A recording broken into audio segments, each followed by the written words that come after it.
What is the most important decision that you have to make when you are going abroad for studies? Well, it couldn't be anything else other than deciding what you want to study.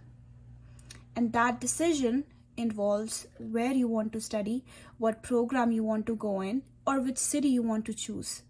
All of these decisions have greater significance in your life, and they determine how your future is going to look like in that country. Well guys, welcome to another video from Salt and Talks, and today I will be sharing my experience from that process. Hopefully this video helps you make your decision.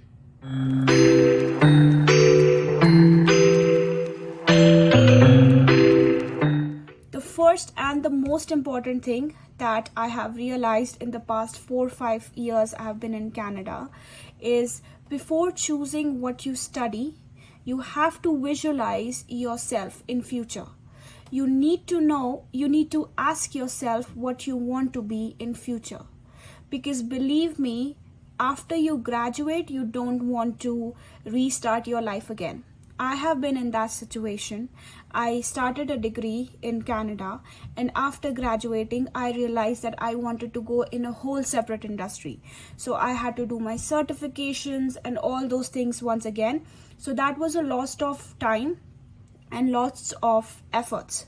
So please, I know that immigration agents do advise students on what to pick, but make this decision yourself, because at the end of the day, you will be responsible how you create your life in the new country.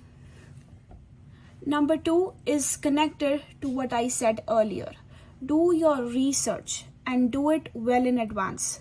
You don't want to make a haphazard decision in hurry. Believe me, you don't want to do that, because once you make that decision, there is no going back. So just go online and research about the country or the city you're going to go.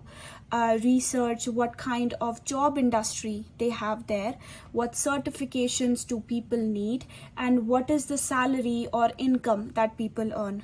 Based on all the information that you find, make an informed decision. Just ask yourself, do you want to, let's say, start a business degree, and then afterwards, do you want to go work as a manager, as a finance manager? Or do you want to do something in marketing? Right? So do your research even before the immigration process has started.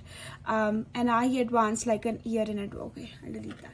Number 3, and I cannot emphasize on this point enough, and that is, you need to know the certifications that are available in the country you want to go in. Let's say if you want to go to Canada, and you want to do something in banking industry, let's say, you need to know what certifications are required to get into that industry, and if you can do those when you are studying. This saves you a lot of time when you graduate, because you would have all your certifications ready by the time you graduate, and you can directly go into the job industry. So again, study the certification that are available in your industry and try to get them as soon as possible. Now, what advantage you will have of this is that you will be way ahead of other people in your industry, because how people usually do it is they first graduate and then they do the course or the certification, and then they end up in the job industry. If you want to be ahead of the crowd, you have to do it when you are studying in Canada. So these were the 3 important lessons that I have learned in my experience. I was a student in Canada around 4 or 5 years ago, and I think if I had known these 3 points earlier, I would have ended up in a better situation. Another note at the end of this video is I am just sharing these lessons or points based on my experience, and you should really not consider as a legal or immigration advice. If you have any specific questions regarding to immigration policies or any other regulations of the country you're visiting, please consult an immigration lawyer in your area. Thanks again for watching, and if you have any comments or questions, please write them below. Like and share.